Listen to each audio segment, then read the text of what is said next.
My 10-year high school reunion was coming up. I didn't originally plan on going, but my friends convinced me. The reunion was in August on a Saturday. It was organized by a group of people from our graduating class, and it was going to be held at some catering hall in a nice area of town. It had been a long time since I'd seen any of these people, minus my handful of friends from high school who I'd be going with. I really didn't want to go because I didn't like a lot of the people from my high school, and making small talk with 100 people I hadn't seen in 10 years sounded awful. But I also felt like if all my friends went and I didn't, I'd feel like I was missing out. When the night of the reunion finally came, I drove to my friend Kayla's house, and our two other friends Marissa and Sophia came as well. We were pre-gaming at her house, then we ended up calling an Uber from there. The reunion started around 8, so we got there fashionably late at 9. We stepped into the party hall, and right away familiar faces everywhere, only older looking versions of everyone. There had to be at least 80 to 100 people here, and it was more than I was expecting. Being with my friends made it easier to say hi to people I hadn't seen in forever. The vibe honestly was a bit different than I was expecting. There was a DJ, party lights, and a generally loud atmosphere, whereas what I was expecting was a quiet, intimate setting focused heavily on talking. People were getting really drunk at this, including my friends. We sat at a table with some other girls from high school. It was about 10 of us at the table. As the night progressed and everyone mingled and caught up with different people, I found myself feeling a bit awkward as my friends were doing their own things. I was alone at the table eating, and I noticed a guy who I didn't recognize at another table, looking in my direction.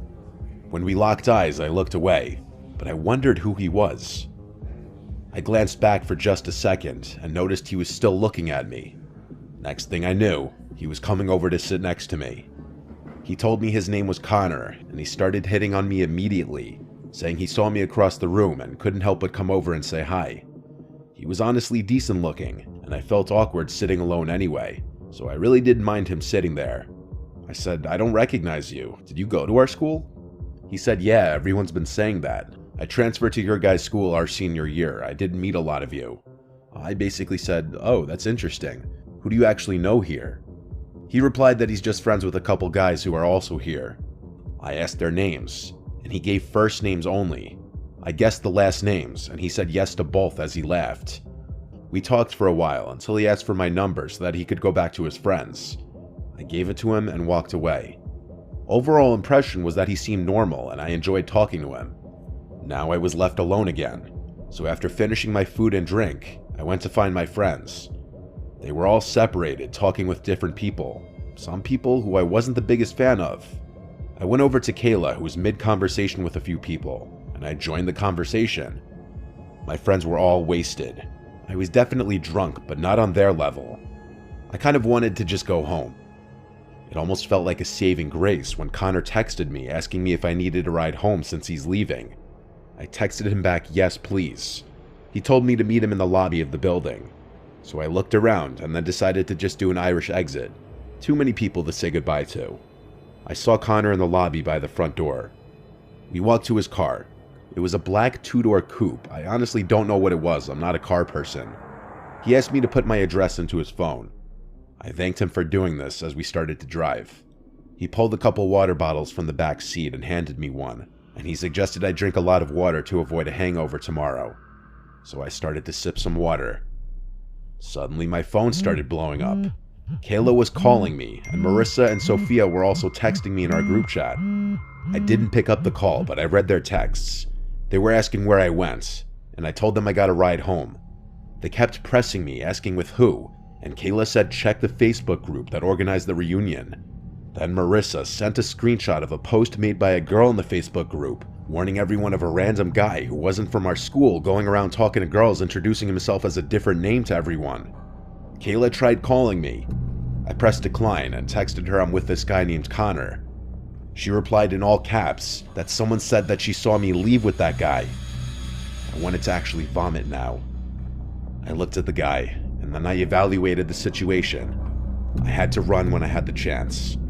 The next time we were stopped at a red light, I opened the door and said I gotta go and ran as fast as I could. I ran into this parking lot of a TGI Fridays. He didn't chase after me, he just kept driving. I called Kayla back right then and there, She told me to wait here. They'd all Uber over here and pick me up. I waited in this parking lot for like 15 to 20 minutes until they arrived. By this point, I started feeling extremely drunk, lightheaded, and a foggy memory. I believe he had put something in that water bottle to try and sedate me. Thankfully, I didn't drink that much. The worst part about this was that the guy now had my apartment address. We all slept at Kayla's house that night. The next morning, I drove home, but shortly after entering my apartment, there was a knock at my door. I freaked out thinking it was that guy, but I saw it was my neighbor through the window. I opened the door, and my neighbor asked me if I knew the guy who came to my apartment last night and was looking through the windows. I told him all about last night. He was appalled too. He said when he confronted the guy asked him if this was where Miranda lives. My neighbor was wise enough to say, "No, you have the wrong apartment."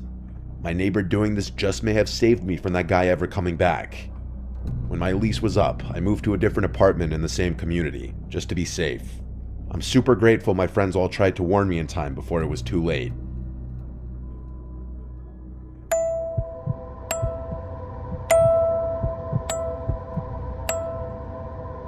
My high school does 5 and 10-year reunions. My 5-year reunion was a few years ago. My high school was on the smaller side with around 200 kids per grade, so just about everyone knew everyone, even if just partially.